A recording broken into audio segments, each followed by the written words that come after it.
In this video, I'm going to give you a quick shot through how to write the equation of a line given a point and a slope. Very often you see in math classes teachers write this, y equals mx plus b, and maybe there's an example that says y equals 2/3 x plus 5.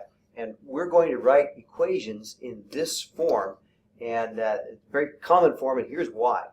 This number tells you right here where the line crosses the y-axis, and this number right here tells you how it goes across the graph. In this case, it crosses the y-axis at 5, and from there it goes up 2 and right 3 every time.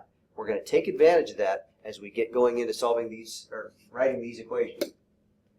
So when you are supposed to write the equation of a line that passes through some point with some slope, it's very important to recognize that what you're doing is simply writing one of these. You can put it in some other form if you want. There are some quick tricks to make stuff go faster with point slope form and things like that, but I'm giving you a real basic idea here. Here's what we're going to do. We're going to take advantage of the fact that we already know this. Right there. We already know the slope is 3, so I can get started already. Y equals 3x. I just don't know what's supposed to go here yet. Okay? I've got the 3. I just don't know what goes in the box. Well, here's the cool thing. When it's all said and done, this equation has to work. What do you mean it has to work? Well, if I put a -2 into my equation, I had better get a 12 or my equation didn't work. It's supposed to work for every point that's on the line. So I'm going to take advantage of that. What I'm saying is if I stick a -2 there and multiply it by 3 and add whatever this is right here, I'd better get 12.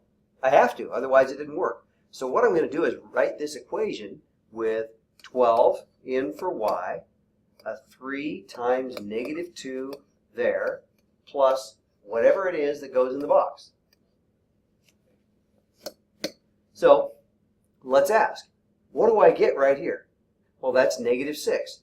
What do you add to -6 to get to 12? You can use a calculator or figure it out however you want to. It's going to be 18. So I'm done. Now I know what goes in the box. So here's our final answer. Y equals 3x plus 18. I'm done. Okay? Let's do another one real quick. Here I have one with a new point and a different slope.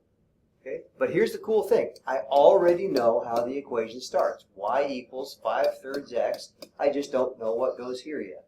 Okay? But I do know when it's all said and done, if I put a 6 in to this function, I have to get -7. Okay? I have to, otherwise the equation doesn't work. So I'll take advantage of that. If I put 5/3 times 6 here and add whatever goes here, I have to get -7. Well, calculate how you want.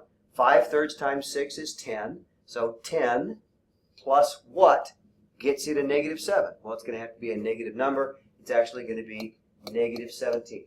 Okay? So 10 plus what gives you -7. You can figure that out how you want. You can subtract 10 from both sides. Whatever way you do it, now you know what goes in for the y-intercept. So y equals 5/3 x minus 17. Or if you want to write plus -17, knock yourself out. Either way, there's your answer.